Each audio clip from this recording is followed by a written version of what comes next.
Alright, today we're ranking every single feature film directed by Sam Raimi, including his latest Sandhelp 2026. And before we even dive into the list, I have to get this out there. She's genuinely one of my all-time favorite directors. What makes Raimi so special to me is how unmistakably as every movie feels, no matter the genre. Those wild, almost possessed camera movements that swoop and whip around like they're alive. The dramatic, almost operatic zoom-ins that crack tension to 11. The perfect blend of horror and comedy that turns terror into something gleefully chaotic. And even in his bigger blockbuster work, there's this underlying sincerity, especially in these superhero films, that makes the spectacle feel heartfelt rather than cynical. Even when a Sam Raimi movie doesn't fully click for me personally, I can almost always step back and admire the sheer craft, the bold choices, and the energy he pours into every frame. That's why putting this ranking together was both fun and tough. Only the bottom few are ones I actively don't enjoy, while everything from about number 13 upward ranges from solid enjoyment to outright obsession. So let's jump in from least favorite to absolute favorite. Starting at number 16, Crime Wave. This is the lone Raimi film that constantly fails to click for me, no matter how many times I give it another shot hoping it'll grow on me. Co-written with Joel and Ethan Coen, it's a broad slapstick crime comedy full of exaggerated performances, cartoonish violence, and wild visual gags. You can spot the early signs of Raimi's style, those manic camera angles, the over-the-top physical comedy, the sense of playful chaos, but it all feels loose, forced, and uneven. The pacing stumbles, the jokes often miss the mark, and it lacks the razor-sharp timing and momentum that will define his later work. It's not completely without charm, there are a few inventive sequences, but in the context of his full career, it's the clear outliner and the one I enjoy the least. Number 15.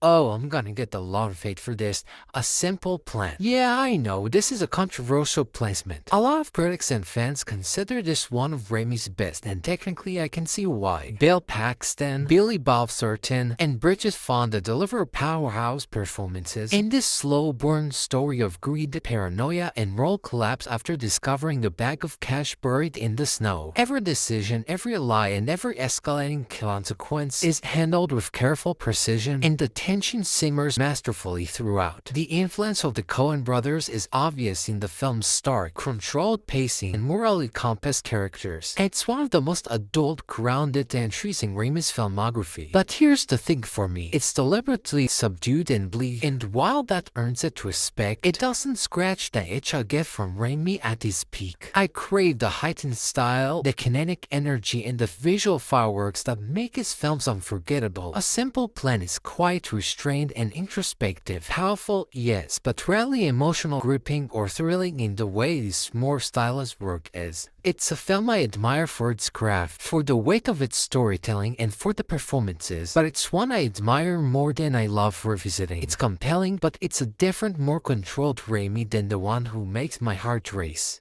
Number 14, The Gift. Another solid atmospheric thriller from Raimi. And while it's well made, it never fully grasps me the way his more stylized work does. Cate Blanchett delivers a strong, grounded performance as the psychic whose visions pull her into dark mystery, giving the film an emotional core that makes the suspense feel earned. Raimi's direction adds moments of genuine creepiness, with his flair for tension-building evident in sequences that quietly ratchet up unease. From the foreboding rural landscapes to those subtle, lingering shots that hint something terrible is about to happen. The softened, gothic tone works beautifully, giving the movie a moody, almost fable-like atmosphere. There are flashes where Raimi's horror instincts break through, sudden shocks, eerie imagery, and a sense of foreboding that keeps you alert. But overall, it leans more conventional than his more flamboyant, stylized films. It doesn't have the kinetic energy, comic exaggeration, or over-the-top visual flair that makes his signature style so irresistible. The Gift is competent, occasionally eerie, and clearly crafted with care, but it's not a movie that lingers long in memory. It doesn't demand repeat viewings or leave you buzzing with excitement. It's solid and you can appreciate its craftsmanship, but it lacks the boldness and expertise that draw me most to Raimi's work. Sorry, one more thing, Keanu Reeves, oh my god, what a brilliant performance.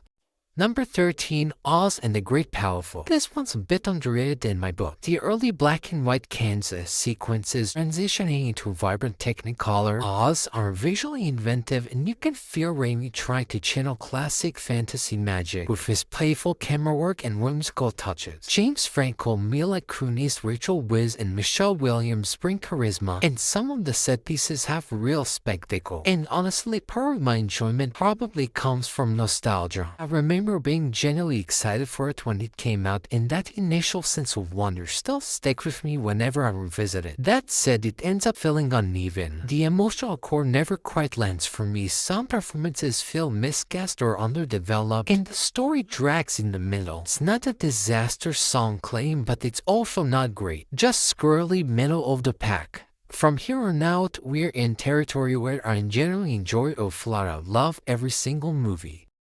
Number 12, The Quick and the Dead. Pure unadulterated style. This western doesn't just tell a story, it struts onto the screen like a living, breathing comic book, and you can feel Sam Raimi's signature energy in every frame. The movie thrives on its visual audacity. Those extreme, almost caricature-like close-up that linger us long enough to make you tense, the dramatic, almost cartoonish zooms that hit right before the shootouts, and the stylized slow-motion sequences that stretch suspense to the breaking point. Raimi's direction turns every duel and every standoff into a theatrical spectacle. It's kinetic, almost operatic, and impossible to look away from. The cast perfectly complements this larger-than-life approach. Sharon Stone radiates a mix of danger and charisma as a mysterious gunslinger, while Gene Hackman brings his trademark gravitas as the town's corrupt, magnetic villain. Russell Crowe exudes raw intensity as the mysterious outsider, and the young Leonardo DiCaprio injects a relentless charm that makes his scenes unforgettable.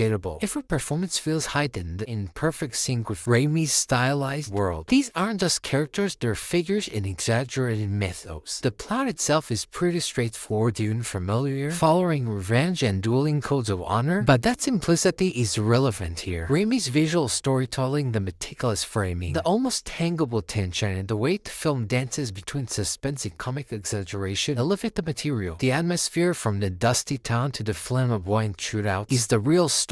You leave the theater not necessarily because of plot twists, but because Raimi's energy makes the film an unforgettable, exhilarating ride. Even decades later, The Quick and the Dead stands as a masterclass in style or substance, proving that in the right hands, pure cinematic fare can be as thrilling as any narrative innovation. Number 11. Doctor Strange: The Multiverse of Madness, released in 2022. My first watch was absolutely electric. Finally seeing Raimi bring his signature horror energy into the MCU sandbox with such a rush. You can feel his fingerprints all over it. Those unhinged sequences, Possess Strange, the brutal corridor fight, the Illuminati massacre, are pure Raimi chaos. The frantic camera movements, the snap zooms, the warp reflections, the horror stings. It's Evil Dead energy injected straight into Marvel blockbuster. And for a moment, it genuinely felt like Marvel was stepping into something wild and unpredictable. Elizabeth Olsen especially goes for it, leaning fully into Wanda's descent with a slasher villain intensity that makes her feel genuinely threatening. There are stretches where the movie almost plays like a supernatural chase film, and that's when it's at its best. Relentless, stylish, and just a little mean in a way DMC really allows itself to be. But on rewatches, some cracks definitely show. Sure, plot beats feel rushed, especially in how quickly motivations escalate. Some character arcs feel underdeveloped or smoothed over, and you can sense moments where the edges might have been sanded down. There's a slight tug of war between Raimi's chaotic horror instincts and the broader studio structure, and you can feel that tension in the pacing. Still, even with those flaws, it's one of the most visually inventive and energetically directed MCU entries in years. It takes real swings, it embraces horror imagery in a way few Marvel films dare to. It's messy, it's chaotic, it doesn't always land every emotional beat, but it has personality, and in a franchise that can sometimes feel overly polished, that personality goes a long way. It's not perfect, but it's bold, stylish, and unmistakably Raimi. Messy fun in the best way, classic Raimi wearing a superhero costume.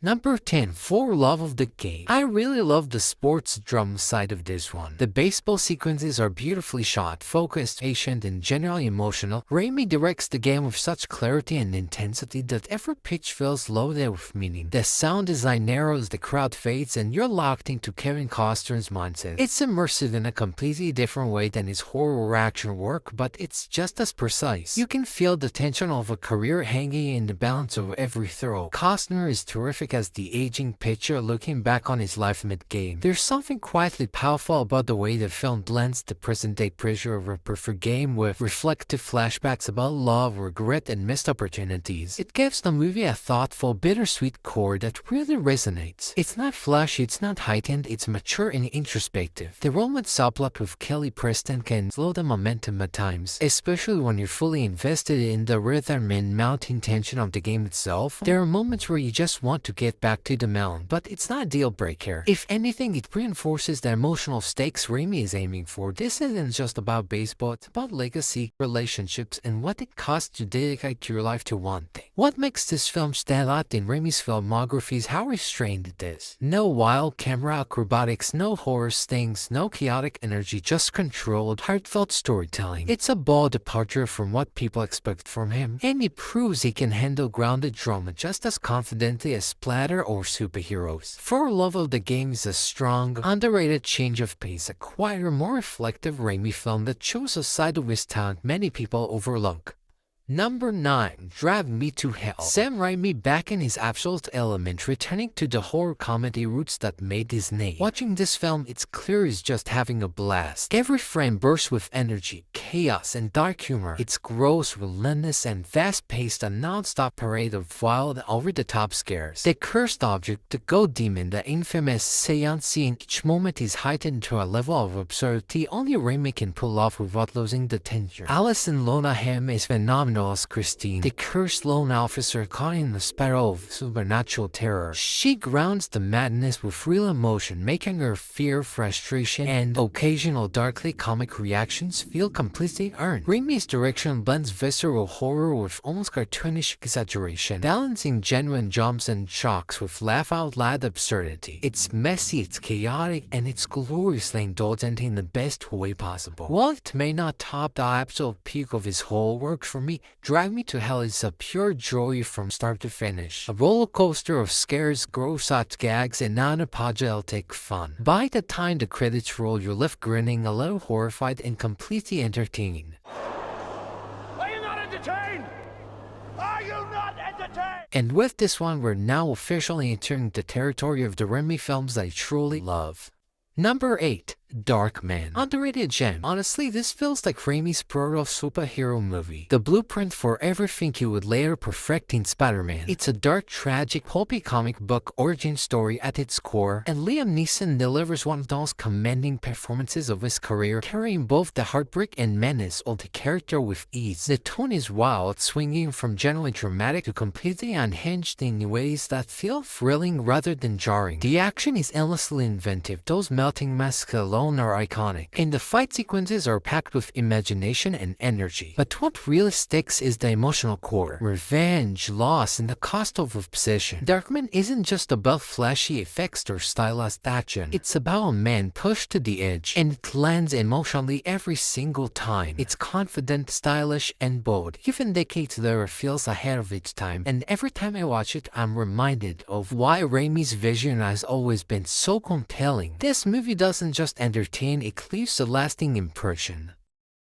Number 7. Send Help. This one generally caught me off guard in the best way possible. I went in with cautious optimism after seeing the trailers, but Raimi delivered one of his strongest late career efforts. It's a darkly comedic psychological survival thriller that manages to be both tense and twistedly funny. The story follows two colleagues, brilliantly played by Rachel McAdams and Dylan O'Brien, who find themselves stranded on a deserted island after a plane crash. Forced to battle the elements, their own own fears and simmering personal grudges, every moment becomes a test of wit, endurance, and sanity. Raimi's direction elevates the isolated setting into a playground for suspense. The tension is razor sharp, every creaking tree, sudden movement, and argument feels like it could erupt into chaos at any second. The set pieces are inventive and intense, blending survival horror with almost cartoonish energy, reminiscent of his best thrillers but with a fresh, contemporary edge. The script is clever, peppered with dark humor that never undermines the suspense, and both McAdams and O'Brien bring depth, charm, and real stakes to their performances. What really makes Sandhelp stand out is how confidently Raimi flexes his horror thriller muscles. Is playing with tone, building dread, and throwing in moments of pure cinematic adrenaline, all while keeping the story grounded in the character's emotional journey. The more I reflected on it after watching, the higher it climbed for me. A late career triumph that proves Raimi still knows how to thrill, scare, and entertain in equal measure.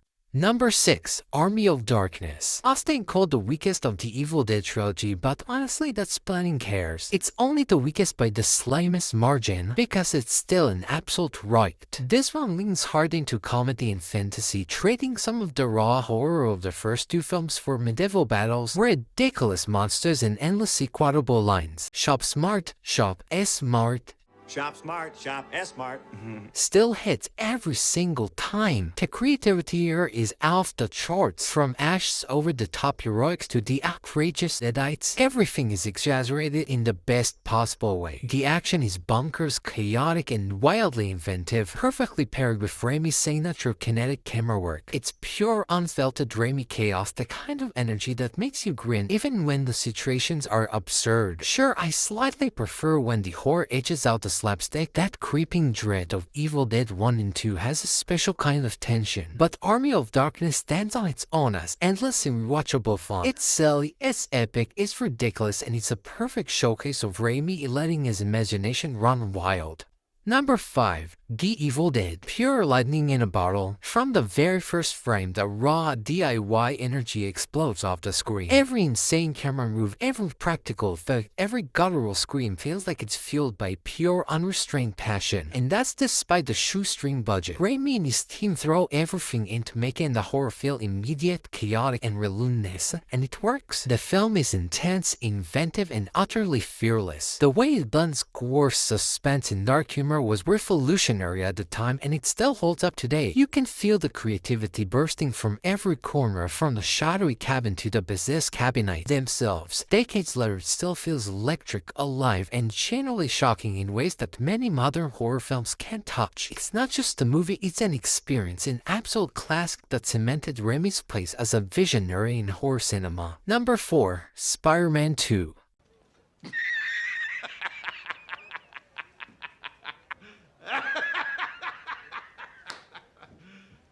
You serious? This and my number 3 are basically tied. Ask me tomorrow and they might flip. That's how close they are. But today, Spider-Man 2 sits right here. This movie just understands Peter Parker on such a deep level. The emotional weight he carries, the constant sacrifices, watching his life slowly fall apart while he's trying to do the right thing. It all feels real. His internal struggle is the heart of the film, and it hits every time. That said, the one thing that has always held it back from being my number 1 of the trilogy is the whole Peter losing his power storyline. I know the thematic explanation, stress, self-doubt, psychological blocks, and I understand what Raimi was going for symbolically. But on a literal level, it's never fully made sense to me. His powers just stop working, and then later they suddenly come back at the exact moment the plot needs them to. It feels a little too convenient, a little too mechanically tied to the story structure. I get the metaphor, but the execution has always felt slightly forced to me. And then there's Doc Ock. Alfred Molina is incredible here. He's tragic, layered, and genuinely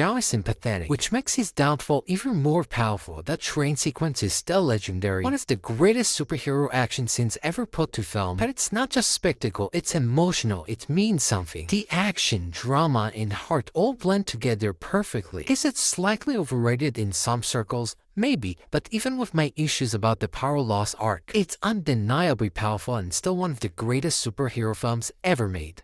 Number 3. Evil Dead 2. Sam Raimi fully unleashed. He takes the original's raw cabin horror and transforms it into the perfect horror comedy. Equal parts terrifying gore, inventive practical effects, and cartoonish slapstick that never stops. The balance is spot on. 1 second you're grossed out by deadlight transformations and blood fountains, the next you're laughing as Ash fights his own possessed end in one of the greatest physical comedy sequences ever filmed. He pins it with books, smashes plates on his own head, laughs maniacally in the mirror, then chainsaws it off. Gruesome, hilarious, iconic. Bruce Campbell's Ash becomes the ultimate hero. Cocky, quippy, chainsaw-armed badass who throws himself into every manic gag with total commitment. Raimi's camera is everywhere, swooping POVs through the woods, crash zooms, extreme angles, rapid cuts, making the whole thing feel alive and unhinged. Practical effects shine. Flying eyeballs, possessed furniture, stop-motion creeps, dancing corpses, all pure ingenuity. The pace is relentless, escalating gags and scares without a dull moment. Rewatches reveal tighter editing, perfect tension to laugh timing, and loving horror nods. It's wildly seen as better than the original, funnier, scarier, more confident, and it set the blueprint for horror comedy. Pure Raimi style, kinetic, fearless, endlessly entertaining,